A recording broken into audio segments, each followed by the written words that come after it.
Assalamualaikum warahmatullahi wabarakatuh. Halo, perkenalkan nama saya Siti Komalasari. Saya dari Prodi S1 Kebidanan Universitas Medika Suherman.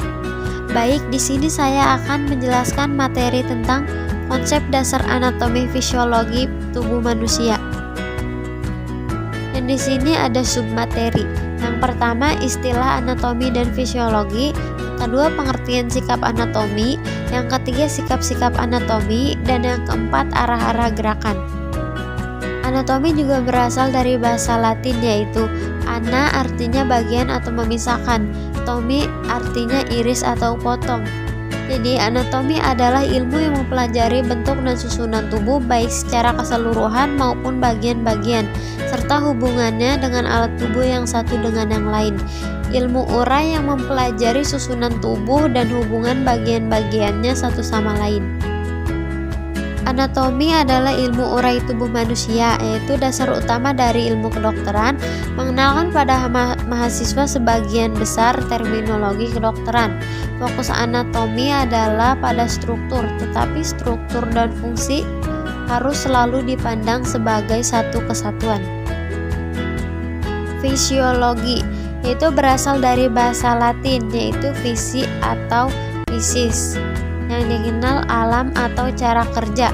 Logos yaitu logi, yaitu adalah ilmu pengetahuan. Jadi fisiologi adalah ilmu yang mempelajari faal atau pekerjaan dari tiap-tiap jaringan tubuh atau bagian dari alat-alat tubuh dan sebagainya. Fisiologi juga mempelajari fungsi atau kerja tubuh manusia dalam keadaan normal. Anatomi fisiologi yaitu ilmu pengetahuan yang mempelajari tentang susunan atau potongan tubuh dan bagaimana alat tubuh tersebut bekerja. Istilah yang dipakai untuk menunjukkan ilmu yang dipakai. Yang pertama ada osteologi atau ilmu pengetahuan tentang tulang. Yang kedua ada artologi yaitu ilmu pengetahuan tentang sendi. Yang ketiga miologi yaitu ilmu pengetahuan tentang otot. Yang keempat yaitu neurologi adalah ilmu pengetahuan tentang syaraf dan struktur syaraf. Yang kelima yaitu kardiologi, yaitu ilmu pengetahuan tentang jantung. Dan yang keenam ada gastrologi, yaitu ilmu pengetahuan tentang saluran pencernaan. Yang ketujuh oftalmologi, yaitu ilmu pengetahuan tentang mata. Yang kedelapan ada urologi, yaitu ilmu pengetahuan tentang saluran perkemihan dan reproduksi. Yang kesembilan yaitu dermatologi, yaitu ilmu pengetahuan tentang kulit. Dan yang terakhir ada splankologi, yaitu ilmu pengetahuan tentang organ atau viscera alat dalam. Di sini juga terdapat gambar general subdivision of anatomy. Pendekatan belajar anatomi. Yang pertama ada anatomi regional, yaitu topografi tubuh manusia sebagai segmen-segmen, yaitu kepala, leher, badan, dan anggota, dan lain-lain, yang mempelajari tubuh manusia yang memfokuskan pada bagian tertentu. Anatomi regional dapat dilihat dari anatomi permukaan atau pemeriksaan dengan palpasi. Anatomi visceral yaitu dengan radiografi. Dan anatomi sistemik yaitu yang mempelajari anatomi berdasarkan sistem integumen, skeletal, artikuler, muskuler, nervus, sirkulasi, digestivus, respiratorius, urinarius, reproduksi, dan endokrin. Organ atau sistem. Sistem kardiovaskular yaitu memompa darah ke seluruh tubuh. Sistem pencernaan yaitu pemrosesan makanan dengan mulut, perut, dan usus. Sistem endokrin yaitu komunikasi dalam tubuh dengan hormon. Sistem kekebalan yaitu mempertahankan tubuh dari serangan benda yang menyebabkan penyakit. Sistem integumen yaitu kulit dan rambut. Sistem limfatik yaitu struktur yang terlibat dalam transfer limfa antara jaringan dan aliran darah. Sistem otot yaitu menggerakkan tubuh. Sistem saraf yaitu untuk mengumpulkan, mengirim, dan memproses informasi dalam otak dan saraf. Sistem reproduksi yaitu organ seks. Sistem pernafasan yaitu organ yang digunakan bernapas dan dengan paru-paru. Sistem rangka yaitu sokongan atau perlindungan struktural dengan tulang. Sistem urin yaitu ginjal dan struktur yang dihubungkan ke dalam reproduksi dan ekskresi urin.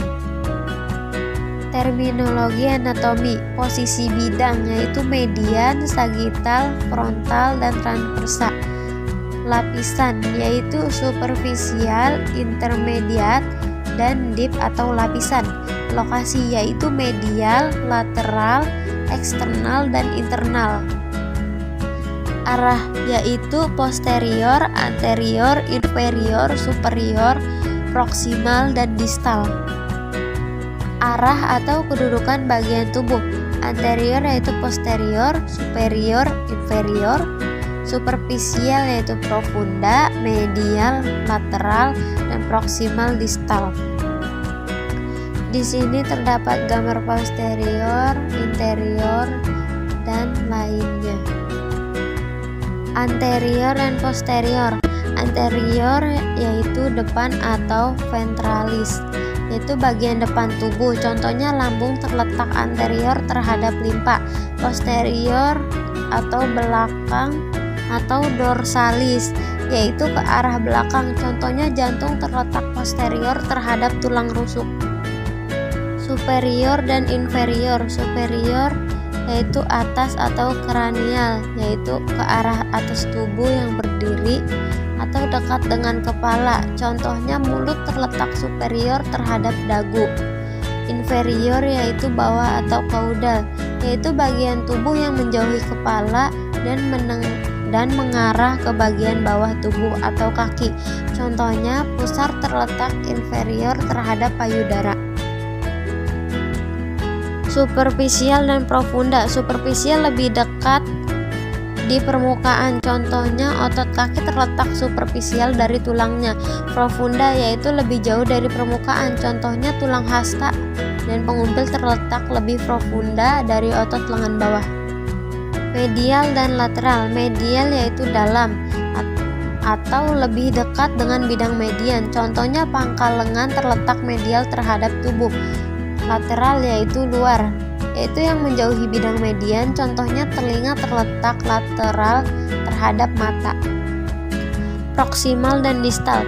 Proksimal yaitu dekat atau lebih dekat dengan batang tubuh atau pangkal. Contohnya siku terletak pada proksimal terhadap telapak tangan. Distal yaitu jauh, artinya lebih jauh dari batang tubuh atau pangkal. Contohnya pergelangan tangan terletak distal terhadap pangkal lengan.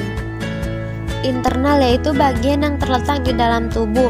Longitudinal yaitu membujur atau ke arah ukuran panjang. Perifer yaitu menuju permukaan tubuh. Plantar yaitu ke arah telapak kaki. Radialis yaitu sebelah arah tulang pengumpil. Transversal yaitu melintang. Ulnarus yaitu sebelah arah kanan hasta, tulang hasta. Dan volaris yaitu ke arah telapak tangan. Di sini terdapat gambar posisi anatomis. Bidang tubuh. Medial yaitu bidang tengah yang membagi tubuh menjadi dua bagian yang hampir sama. Bidang sagital yaitu membagi tubuh menjadi bagian kanan dan kiri atau bidang yang sejajar dengan median. Bidang frontal atau koronal yaitu membagi tubuh menjadi bagian depan dan belakang atau tegak lurus dengan bidang sagital. Bidang transversal yaitu membagi tubuh menjadi bagian atas dan bawah atau bidang melintang tegak lurus pada arah panjang badan. Di sini terdapat gambar penjelasan tentang superior, lateral border, lateral, medial border, median plane, beserta lainnya. Arah gerakan anatomi, fleksi, ekstensi, aduksi, abduksi, elevasi, depresi, inversi, eversi, supinasi, pronasi, endorotasi, eksorotasi, rotaksi, retraksi. Fleksi dan ekstensi. Fleksi adalah gerak menekuk atau membongkokkan. Ekstensi adalah gerakan untuk meluruskan, contohnya gerakan ayunan lutut pada kegiatan gerak jalan. Gerakan ayunan ke depan merupakan atau antefleksi, dan ayunan ke belakang disebut dengan retro. Fleksi atau ekstensi ayunan di belakang lebih lanjut disebut hiperekstensi. Aduksi dan abduksi. Aduksi adalah gerakan yang mendekati tubuh. Abduksi adalah gerakan yang menjauhi tubuh. Contohnya, gerakan membuka tungkai kaki pada posisi istirahat di tempat merupakan gerakan abduksi atau yang menjauhi tubuh. Elevasi dan depresi. Elevasi yaitu merupakan gerakan mengangkat, dan depresi adalah gerakan yang menurunkan. Contohnya gerakan membuka mulut atau elevasi, dan menutupnya yaitu depresi. Juga gerakan pundak ke atas yaitu elevasi, dan ke bawah adalah depresi. Inversi dan eversi. Inversi adalah gerak memiringkan telapak kaki ke dalam tubuh.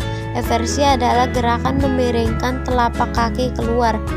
Juga perlu diketahui untuk istilah inversi dan eversi hanya untuk wilayah di pergelangan kaki. Supinasi dan pronasi. Supinasi adalah gerakan yang menengadahkan tangan. Pronasi adalah gerakan menelengkupkan. Juga perlu diketahui istilah supinasi dan pronasi hanya digunakan untuk wilayah pergelangan tangan saja. Endorotasi dan eksorotasi. Endorotasi adalah gerakan ke dalam pada sekeliling sumbu panjang tulang yang bersendi atau rotasi. Eksorotasi adalah gerakan rotasi keluar. Protraksi dan retraksi. Protraksi yaitu memajukan bagian tubuh seperti saat menonjolkan rahang bawah ke depan atau membusungkan dada. Retraksi yaitu gerakan menarik bagian tubuh ke arah belakang seperti saat meretraksi mandibula. Rotasio yaitu gerakan paksi atau memutar. Sirkumduksio yaitu gerakan sirkuler. Di sini juga terdapat gambar-gambar pergerakan pada anatomis.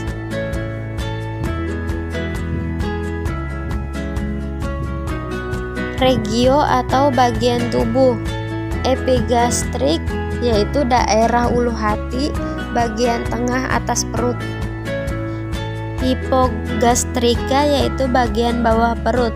Hipokondrial dextra yaitu daerah samping atas perut sebelah kanan. Hipokondrial sinistra yaitu daerah samping atas perut sebelah kiri. Ileum dextra yaitu daerah tulang usus kanan. Ileum sinistra yaitu daerah tulang usus kiri. Lumbal dextra yaitu pinggang kanan. Lumbal sinistra yaitu pinggang kiri. Umbilicus yaitu pusar. Sini juga terdapat gambar region pada abdominopelvic dan kuadran abdominopelvic. Bagian-bagian tubuh. Ekstremitas yaitu anggota gerak. Abdomen yaitu rongga perut. Torak yaitu rongga dada. Pelvis yaitu rongga panggul. Mantis yaitu tangan. Pedis kaki. Polar manus yaitu telapak tangan. Planta pedis telapak kaki. Antebaki lengan bawah, dan bakium lengan atas. Trunkus yaitu batang badan. Falangus yaitu jari-jari atau ruas jari. Femoris yaitu tungkai atas. Cruris yaitu tungkai bawah. Kaput yaitu kepala. Cauda ekor. Kolum leher. Korpus badan. Privi pendek. Longus panjang. Superficial yaitu sebelah luar. Profunda sebelah dalam. Internus bagian dalam. Externus bagian luar. Dextra bagian kanan. Sinistra bagian kiri. Rekta lurus. Oblikus miring. Magna besar dan minima kecil. Di sini juga dapat dilihat bagian-bagian pada tubuh. Bangun yang menonjol. Epikondylus yaitu benjolan buku tulang yang bukan persendian. Kondylus yaitu buku tulang atau tonjolan bulat di ujung tulang, merupakan bagian dari sendi. Crista yaitu penonjolan berbentuk garis yang lebar atau tepi tulang, terdapat di antara dua buah tulang. Linea adalah penonjolan tulang berbentuk garis yang rata. Pekton yaitu pinggir atau balung. Prosesus yaitu taju atau penonjolan tulang yang agak tajam. Tuberculum adalah penonjolan tulang berbentuk bulat kecil. Tuberositas adalah penonjolan tulang berbentuk bulat besar. Bangun lengkung. Fossa adalah lekuk tulang yang luas pada permukaan tulang. Fossula yaitu lekuk tulang yang kecil pada permukaan tulang. Fovea yaitu lekuk tulang yang agak rata. Foveola yaitu lekuk kecil yang agak rata pada tulang. Incisura yaitu takik yang berbentuk huruf V. Sulcus yaitu alur atau celah yang memanjang terdapat pada tulang. Di sini juga ada lubang, saluran, dan ruangan.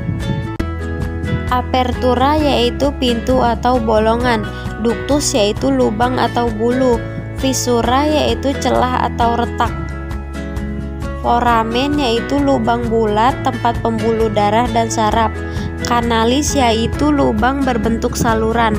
Cavum yaitu rongga atau ruangan. Meatus yaitu liang atau pintu saluran. Selula yaitu ruang kecil. Sekian penjelasan materi dari saya, kurang lebihnya mohon maaf. Wassalamualaikum warahmatullahi wabarakatuh.